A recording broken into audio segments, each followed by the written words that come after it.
Assalamualaikum warahmatullahi wabarakatuh. Salah satu bagian penting dalam praktik melakukan pekerjaan sosial adalah praktik supervisi di dalam pekerjaan sosial itu sendiri. Nah, karena itu menjadi sangat penting bagi seorang pekerja sosial untuk memahami terkait dengan metode dan teknik supervisi di dalam praktik pekerjaan sosial. Sebagai pengantar, dalam video kali ini, saya akan mencoba membahas terkait dengan definisi, tugas, dan tanggung jawab seorang supervisor di dalam praktek pekerjaan sosial.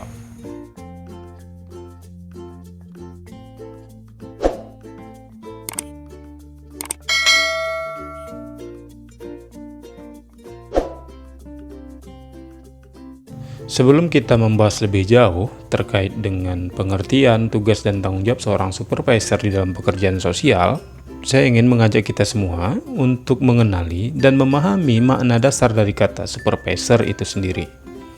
Kata supervisor saya kira sangat akrab di telinga kita semua, tapi kalau hari ini kita coba memunculkan sebuah pertanyaan, apa sih itu supervisor?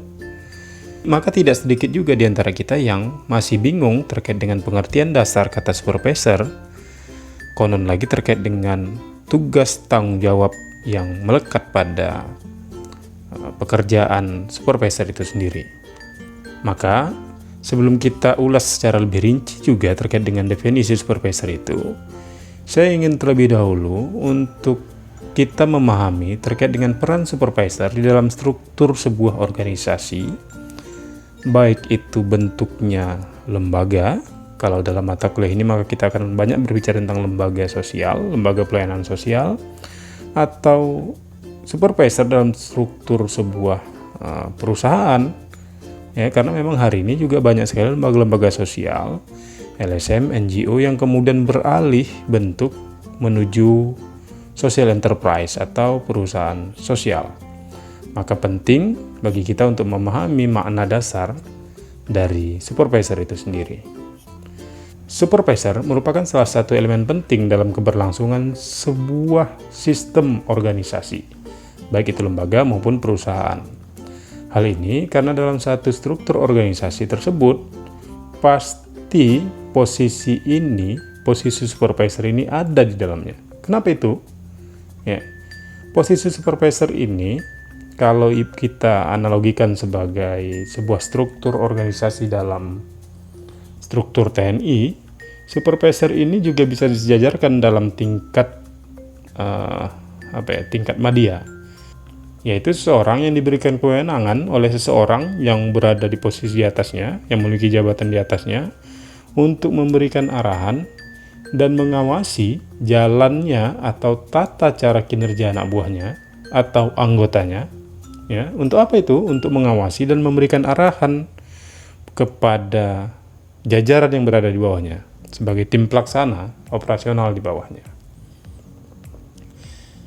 Jika kita lihat, kata dasar supervisor ini berasal dari bahasa Inggris, yaitu kata supervise, yang memiliki arti mengawasi atau mengarahkan. Supervisor adalah seorang yang diberikan wewenang atau seorang yang mempunyai jabatan tertentu untuk bertindak, mengarahkan, mengawasi suatu tata cara yang mengendalikan suatu tata cara lainnya. Nah, itu kata kuncinya ya. Bahwa supervisor, saya ulangi ya, supervisor adalah seseorang yang diberikan wewenang atau tanggung jawab yang melekat pada jabatan itu untuk bertindak dalam mengarahkan, mengawasi suatu tata cara yang mengendalikan suatu tata cara yang lainnya. Nah, supervisi secara kata ini memiliki arti menganalisis dan mengontrol. Supervisi merupakan indirect service. Apa itu? Indirect service adalah pelayanan yang tidak langsung. Ya. Jadi seorang supervisor itu melakukan program-program pelayanan, dia akan menggunakan tangan orang lain. Itulah kenapa dia dianggap sebagai posisi yang indirect service. Dia melakukan pelayanan tapi tidak langsung dia melakukan, tapi kemudian menggunakan tangan orang lain. Ya, secara detail maksudnya seorang supervisor itu tidak bekerja langsung di lapangan. Ia hanya mengontrol dan mengawasi jalannya pekerjaan agar on the right, agar bagus, agar sesuai dengan rule-nya. Supervisor adalah seseorang yang mampu melihat lebih luas untuk memandang dan menentukan kualitas dan memberikan pelayanan terbaik kepada klien secara kuantitatif maupun kualitatif. Supervisor yang baik, ya, idealnya seorang supervisor yang baik itu akan terjun ke lapangan untuk melihat kondisi di lapangan. Bahkan akan lebih bagus apabila seorang supervisor dalam pekerjaan sosial itu dia jauh lebih mengetahui kondisi lapangan ketimbang pekerja sosial yang ditugaskan di lapangan. Tapi satu hal yang perlu ditekankan, yang perlu digarisbawahi dalam hal ini bahwa tugas-tugas direct service-nya atau tugas-tugas pelayanan secara langsungnya itu tetap dilakukan oleh pekerja sosial yang berada di lapangan.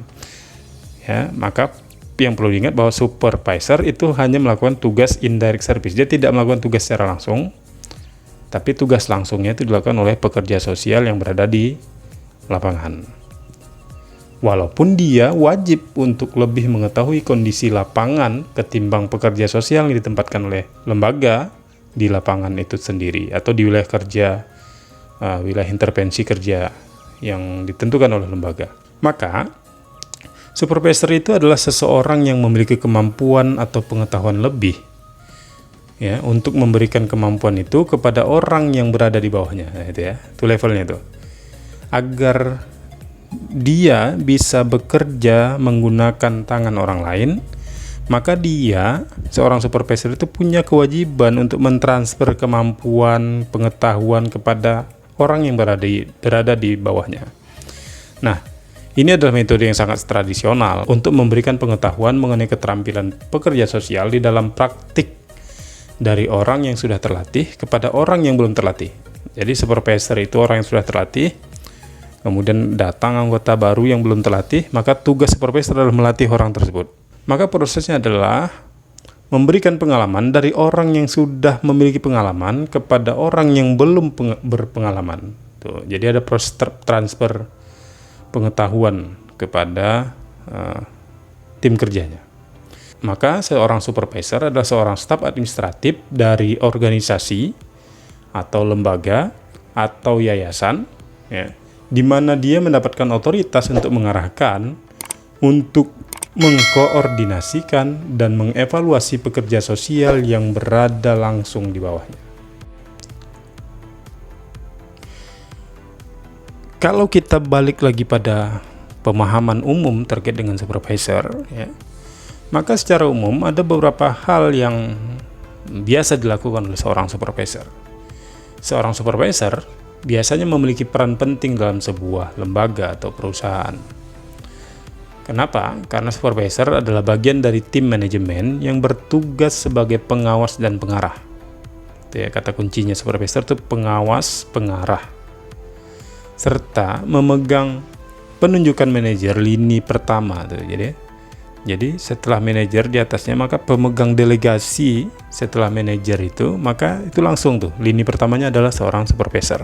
Kedudukan jabatan supervisor di dalam lembaga, dalam organisasi, ataupun dalam perusahaan ini berada di antara manajer dengan staf pelaksana. Seorang supervisor itu dituntut untuk mampu menjembatani antara manajer yang berada di atasnya langsung dengan staf pelaksana yang berada di bawahnya. Maka peran supervisor, ya, harusnya memiliki pemahaman yang sangat baik tentang pekerjaan tim dan juga pemahaman yang sangat baik tentang tugas dan kegiatan manajer. Jadi dia berada di dua tugas tuh. Pertama, dia harus memahami tugas-tugas dan pelaksanaan serta kinerja tim yang berada di bawahnya, tapi dia juga harus memahami tentang tugas dan kegiatan manajer yang berada di atasnya. Nah, hal ini sebenarnya dalam praktik bukanlah sesuatu yang mudah seperti membalikkan telapak tangan. Kenapa? Karena seringkali seorang supervisor dituntut harus turun langsung ke lapangan untuk mengontrol dan melaksanakan tugas sesuai perencanaan yang telah dibuat oleh atasannya. Maka untuk menunjang kinerja ini dibutuhkan sebuah komunikasi dan kerjasama yang baik antara manajer, supervisor, dan staf pelaksana atau pekerja sosial lapangan itu. Supervisor dituntut untuk selalu meningkatkan tingkat keterampilan, ya, tingkat keterampilan, pengetahuan, kemampuan, skill, sehingga dapat bekerja secara profesional, ya. Ingat ya, kata kunci profesional itu adalah body of knowledge, body of skills, body of value. Pengetahuan, kemampuan, dan pemahaman terhadap nilai-nilai profesi yang dijalankan. Ya. Nah, selain bertanggung jawab kepada manajer, supervisor juga bertanggung jawab untuk memastikan bahwa staf yang bekerja di bawahnya atau pekerja sosial yang berada di bawahnya itu bekerja dengan baik. Jabatan seorang supervisor ini seringkali diberikan atas dasar seleksi tim kerja atau seleksi staf lapangan yang berprestasi. Kenapa itu dilakukan? Karena idealnya dalam manajemen organisasi, dalam manajemen lembaga atau manajemen perusahaan, harusnya manajemen memberikan penghargaan terhadap etos kerja yang baik kepada seluruh staf yang bekerja di dalamnya. Ya, apa itu penilaiannya? Etos kerja, kemudian sikapnya terhadap lembaga, loyalitasnya, komitmennya, ya, komitmen terhadap kerjaannya, kemudian pemahaman terhadap aktivitas dan tanggung jawab pekerjaannya, sehingga poin-poin itu menjadi penilaian tersendiri bagi manajemen lembaga, manajemen perusahaan untuk mengangkat seorang staf menjadi supervisor. Nah, itu menjadi poin penting itu bagi mahasiswa lulusan pekerjaan sosial. Kalaupun nanti kedepannya kalian bekerja di lembaga-lembaga sosial atau di perusahaan-perusahaan sosial, social enterprise, ya, takdirnya misalnya awal masuk nggak langsung ke koordinator atau supervisor, takdirnya adalah menjadi staf pelaksana, maka tolong jaga beberapa komitmen itu. Yang paling penting adalah kita loyal terhadap pekerjaan kita. Maka ketika kita loyal terhadap pekerjaan kita akan bertanggung jawab dan berkomitmen terhadap apa yang menjadi tanggung jawab dalam pekerjaan kita. Maka itu akan menjadi poin penilaian tersendiri bagi lembaga, bagi perusahaan tempat kita bekerja untuk memberikan penghargaan. Salah satunya apa? Salah satunya adalah jenjang karir. Ya. Langkah pertama adalah menjadi koordinator atau menjadi supervisor dan tidak menutup kemungkinan untuk menjadi staf langsung di atasnya menjadi manajer atau menjadi direktur sekalipun.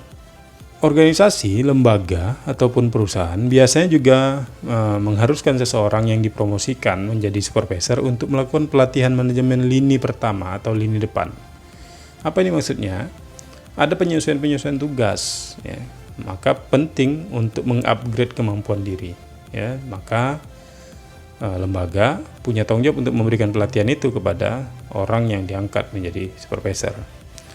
Ya, maka yang dipelajari adalah keterampilan komunikasi dan manajemen yang mumpuni itu bagi tugas-tugas seorang supervisor. Maka pekerjaan seorang supervisor adalah pekerjaan yang sangat dinamis. Ya, supervisor adalah pekerjaan yang sangat dinamis. Tergantung, walaupun ini tergantung pada budaya organisasinya atau budaya lembaganya. Kompleksitasnya itu tergantung pada tujuan departemennya masing-masing. Akses ke sumber daya yang memadai dan keahlian orang-orang di departemen itu menjadi kompleksitas tujuan departemen itu sendiri. Maka seorang supervisor mungkin saja memainkan peran yang berbeda bahkan di hari yang sama. Nah, kalau kita berbicara tentang peran supervisor, maka di satu sisi seorang supervisor itu bertanggung jawab kepada manajemen perusahaannya atau manajemen lembaganya. Namun di sisi lain dia juga bertanggung jawab dalam pengembangan dan kegiatan para staf yang berada di bawahnya, agar dia bisa memastikan bahwa pekerjaan staf di bawahnya itu berjalan sesuai dengan visi dan misi organisasi tempat dia bekerja. Setidaknya secara umum kita bisa lihat ada beberapa peran yang dijalankan oleh seorang supervisor dalam sebuah organisasi maupun lembaga maupun perusahaan. Beberapa di antaranya misalnya, yang pertama, supervisor itu memiliki peran sebagai perencana. Apa itu? Seorang supervisor harus bisa merencanakan jadwal kerja harian. Ya, jadwal kerja harian itu apa? Bukan hanya jadwal kerja harian dirinya, tapi juga jadwal kerja harian staf yang berada di bawahnya. Ya. Maka pada saat yang sama, dia juga harus bisa membagi pekerjaan kepada para staf di bawahnya sesuai dengan kemampuan mereka masing-masing. Peran selanjutnya seorang supervisor adalah sebagai seorang manajer. Jadi dia juga menjalankan peran sebagai seorang manajer. Seorang supervisor adalah bagian dari tim manajemen satu lembaga, satu organisasi, atau satu perusahaan. Maka dalam prakteknya, Seorang supervisor juga merupakan seorang manajer operasional. Itu poin pentingnya. Kenapa? Karena dia memiliki peran yang taktis, peran strategis, dan peran dinamis tuh. Ya. Keberhasilan manajemen, keberhasilan tugas-tugas dan pekerjaan manajer yang berada di atasnya itu akan sangat tergantung pada keberhasilan seorang supervisor. Kenapa? Karena supervisor yang kemudian menghubungkan antara manajemen dengan staf yang berada di bawahnya. Peran selanjutnya adalah supervisor juga berperan sebagai seorang pemimpin dan pembimbing. Nah, seorang supervisor itu juga memiliki peran memimpin para staf yang berada di bawahnya. Secara otomatis dia juga punya tanggung jawab untuk membimbing staf di bawahnya itu dalam melakukan tugas sehari-hari. Bahkan, seorang supervisor juga berperan sebagai pemberi inspirasi bagi anggota yang berada di bawahnya. Selain itu, supervisor juga berperan sebagai mediator. Seorang supervisor bertindak sebagai penghubung atau juru bicara antara manajemen dan manajer yang di atasnya dan para staf bawahannya. Kemudian supervisor juga berperan sebagai seorang inspektur. Wah, apa itu? Peran penting dari supervisor adalah untuk menegakkan kedisiplinan. Gitu ya. Jadi itu peran inspekturnya. Dalam hal ini termasuk memeriksa kemajuan pekerjaan terhadap jadwal yang telah ditentukan misalnya. Ya, jadi semua pekerjaan itu kan punya deadline. Maka penting bagi seorang supervisor untuk memastikan semua pekerjaan itu sesuai dengan deadline yang sudah ditetapkan. Kemudian supervisor itu memiliki peran penting untuk menilai kinerja pekerjaan secara berkala dan melaporkan penyimpangan yang bisa saja terjadi. Jadi pola-pola penyimpangan, fraud, pelanggaran itu wajib dilaporkan juga oleh seorang supervisor kepada atasannya atau kepada manajer. Kemudian supervisor juga dapat menyusun aturan dan ketentuan yang harus diikuti oleh bawahannya selama bekerja. Jadi supervisor juga punya kewenangan khusus untuk membuat aturan-aturan bagi tim worknya atau tim kerjanya. Peran selanjutnya, ya, secara umum, seorang supervisor itu juga punya peran sebagai seorang konselor. Seorang supervisor itu berperan sebagai penasehat terhadap masalah yang dialami oleh para staf yang berada di bawahnya. Dengan cara apa? Dengan cara mendengarkan atau memberi alternatif solusi terhadap keluhan-keluhan yang bisa saja kemudian itu memberi jalan keluar sehingga para staf di bawahnya itu merasa memiliki leader yang mengayomi mereka. Hal ini akan membangun hubungan kerjasama yang semakin baik antara supervisor dengan para staf yang berada di bawahnya. Oleh karena itu, kita dapat mengatakan bahwa pengawasan yang efektif dan efisien dapat membantu meningkatkan kinerja yang lebih baik. Ya, saya kira kita sama-sama sepakat terhadap statement ini. Kemudian apa lagi? Membangun hubungan manusia yang lebih baik. Kemudian apa lagi? Ya, mampu menciptakan lingkungan yang ramah dan kooperatif, yang akhirnya dapat membantu dalam meningkatkan produktivitas. Wah, itu salah satu tugas yang diemban oleh seorang supervisor dalam menjalankan pekerjaannya. Satu catatan yang sistematis tentang tugas, wewenang dan tanggung jawab seorang supervisor merupakan job deskripsi seorang supervisor. Oke, kalau tadi kita sudah membahas panjang lebar tentang peran-peran yang mungkin saja dilakukan oleh seorang supervisor, maka bagaimana terkait dengan tanggung jawab seorang supervisor? Maka secara umum ada beberapa tanggung jawab yang dimiliki oleh seorang supervisor dalam melakukan pekerjaannya. Tugas yang pertama adalah planning. Apa itu? Merencanakan. Nah, sama tadi, kalau tadi ada peran perencanaan, maka tanggung jawab supervisor juga memiliki tanggung jawab dalam menyusun perencanaan. Itu membuat perencanaan kegiatan yang menjadi tugasnya dan juga bawahannya sesuai dengan kebijakan yang ada pada lembaga tempat dia bekerja. Tanggung jawab berikutnya adalah staffing. Apa itu? Menempatkan, memberikan pekerjaan yang tepat pada orang yang tepat dan menempatkan dia pada tempat yang tepat. Nah, itu staffing, tanggung jawabnya supervisor. Yaitu memastikan setiap orang yang terlibat pada tugas serta pekerjaan tersebut sesuai dengan job desk masing-masing yang telah diberikan. Nah, itu. Jadi, kalau kita salah menempatkan seseorang, maka job desk-nya nggak akan berjalan. Ya, karena apa? Karena masing-masing punya job deskripsi masing-masing. Ya, setiap tugas itu punya job desk yang melekat. Nah, jangan pula nanti tercampur aduk di antara job desk pekerjaan A dengan job desk pekerjaan B. Nah, tanggung jawab berikutnya adalah tanggung jawab organizing. Ya. Apa itu? Mengatur. Supervisor punya tanggung jawab untuk mengatur, yaitu melakukan koordinasi kegiatan dan tugas-tugas dalam lingkup kerjaannya agar bisa berjalan dengan lancar. Kemudian supervisor itu punya tanggung jawab melakukan tugas directing, yaitu mengarahkan, yakni mengarahkan bagaimana supaya tugas dan pekerjaan tersebut bisa berjalan lancar sesuai dengan tujuan perusahaan. Secara umum, poin terakhir dalam tanggung jawab seorang supervisor adalah melakukan controlling. Apa itu melakukan pengawasan atau mengawasi? Yaitu melakukan kontrol atau pengawasan terhadap tugas dan kegiatan dalam lingkup kerjanya. Maka tugas pengawasan ini bukan hanya mengontrol kinerja anggota yang berada di bawahnya, tapi juga mengontrol kinerja dirinya. Maka penting dalam menyusun tugas-tugas itu, seorang supervisor punya action plan yang mau dilakukan. Action plan itu maka ada uraian yang mau dilakukan dalam 1 minggu, kemudian apa capaian yang dihasilkan dalam tugas pekerjaan itu, kemudian kapan deadline pekerjaan itu. Nah, itu salah satu checklist pekerjaan yang menjadi tools kontrol dalam melakukan pekerjaannya. Pertanyaan berikutnya, kira-kira kriteria apa yang harus dipenuhi seseorang agar dia bisa menjadi seorang supervisor? Nah, ini satu yang menarik juga untuk dibahas. Ya. Seperti yang sudah saya singgung sebelumnya tadi, ya, bahwa pekerja sosial itu adalah sebuah profesi. Supervisor itu adalah level pekerjaan dalam profesi pekerjaan sosial. Maka karena ini profesi, dibutuhkan pengetahuan, kemampuan, dan pemahaman terhadap nilai-nilai pekerjaan itu. Maka, skill dan keahlian serta pengalaman kerja seseorang akan sangat menentukan kualitas kerja seorang supervisor. Ya, kenapa? Karena punya level yang berbeda tuh dengan staf yang biasa. Semakin punya pengalaman, maka akan terbentuk sebuah keahlian dan kemampuan yang berbeda tuh. Untuk menjadi seorang supervisor yang baik, dengan banyak tugas dan tanggung jawab, maka diperlukan beberapa syarat dan kriteria.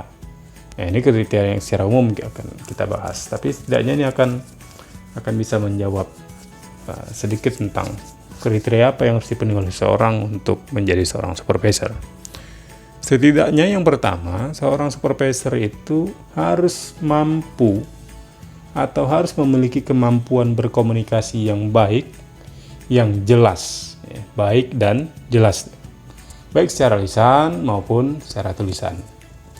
Ya, secara lisan dia berkomunikasi secara langsung kepada atasan, kepada bawahan, kemudian kepada publik, tapi juga harus mampu berkomunikasi secara tulisan. Apa itu? Dalam membuat laporan, administrasi, pengajuan permohonan, proposal, dan segala macam, ya, itu adalah bentuk-bentuk komunikasi yang dilakukan oleh seorang supervisor. Kemudian seorang supervisor juga harus memiliki jiwa pemimpin, ya, harus punya jiwa leadership. Maka jangan salah juga kita untuk memahami pemimpin, ya. Leader dengan bos itu satu hal yang berbeda tuh, ya. Jadi kalau leader itu melakukan pekerjaan, dia memberikan contoh dan menggandeng anggotanya untuk melakukan satu pekerjaan. Kalau bos, dia hanya duduk kemudian main tunjuk tuh, lakukan ini, A lakukan ini, B lakukan ini. Tapi kemudian dia tidak memberikan contoh dan tidak memberikan arahan yang jelas untuk melakukan pekerjaan itu. Nah, itu ya. Sekelumit gambaran terkait perbedaan antara bos dan leader. Seorang supervisor itu adalah leader, ya, jadi harus kental dan kuat sekali pola-pola leadershipnya dalam menjalankan pekerjaan. Kemudian seorang supervisor harus memiliki rasa percaya diri dan keyakinan yang tinggi. Harus percaya diri. Ya, kalau supervisor mencela-mencela, nggak pede, ngomong juga gugup, maka akan disepelekan juga sama bawahannya. Ketika bawahan sudah mensepelekan seorang supervisor, maka yakinlah bahwa pekerjaan itu juga nggak akan maksimal tuh. Ya, karena instruksinya juga akan berantakan. Kemudian apalagi, supervisor itu harus memiliki semangat tinggi dalam bekerja. Maka dia menjadi contoh tuh, menjadi teladan bagi anggotanya. Kalau supervisornya nggak semangat, bagaimana pula anggotanya atau staf di bawahnya bisa memiliki semangat dalam melaksanakan tugas-tugas pekerjaan. Maka supervisor juga punya tanggung jawab, ya, dan dapat dipercaya. Nah, itu kriteria berikutnya, bertanggung jawab dan dapat dipercaya. Ini penting nih, menjaga kepercayaan, ya, kerjaan yang telah diberikan, kemudian bagaimana kita bisa mentransfer kepercayaan itu kepada orang yang bekerja di bawah kita. Kemudian seorang supervisor itu harus memiliki pengetahuan dan wawasan yang baik dalam bidang pekerjaannya. Seorang supervisor harus memiliki kemampuan dalam manajemen waktu, itu juga penting. Kemudian seorang supervisor itu harus memiliki kemampuan untuk mengambil keputusan dengan cepat dan tepat. Jadi seorang supervisor itu juga diberikan wewenang untuk mengambil keputusan. Jadi punya kemampuan inisiatif yang kuat gitu. Ya, dalam kondisi-kondisi yang crowded, maka seorang supervisor terus mampu memberikan keputusan sesuai dengan tugas dan tanggung jawab serta wewenang yang diberikan pada dia. Kemudian seorang supervisor itu harus memiliki kemampuan dalam memecahkan suatu permasalahan. Nah, itu kriteria problem solving, ya, mampu memberikan solusi terhadap permasalahan yang dihadapi. Kriteria selanjutnya apa? Dapat menjadi panutan dan pembimbing bagi bawahannya, ya. Kemudian seorang supervisor harus fleksibel dalam menerima perbedaan pendapat, jadi dia harus open mind, ya, harus siap juga dikritik, ya, harus siap diberi masukan, ya, dan ketika ada perbedaan pendapat dia juga harus open mind terhadap perbedaan pendapat itu. Seorang supervisor juga harus memiliki kemampuan untuk mendelegasikan tugas kepada anggotanya. Tapi juga harus diperhatikan bahwa pendelegasian tugas itu sesuai dengan kemampuan staf yang berada di bawahnya. Hal yang menarik lainnya yang tidak kalah penting adalah salah satu kriteria seorang supervisor harus rendah hati dan sanggup menjadi leader yang baik. Harus rendah hati. Menjadi leader, banyak orang mampu menjadi leader, tapi nggak semua orang mampu menjadi leader yang baik. Kemudian kriteria seorang supervisor harus bersikap dan bekerja secara profesional. Demikian materi pengantar pada mata kuliah Supervisi Pekerjaan Sosial kali ini. Kita akan lanjut dengan materi-materi yang lebih mendetail terkait dengan metode dan praktik kerja supervisi pekerjaan sosial pada video-video ajar berikutnya. Semoga materi hari ini bermanfaat dan menambah wawasan kita terkait dengan makna, definisi, peran, fungsi, dan tanggung jawab seorang supervisor. Saya akhiri. Wassalamualaikum warahmatullahi wabarakatuh.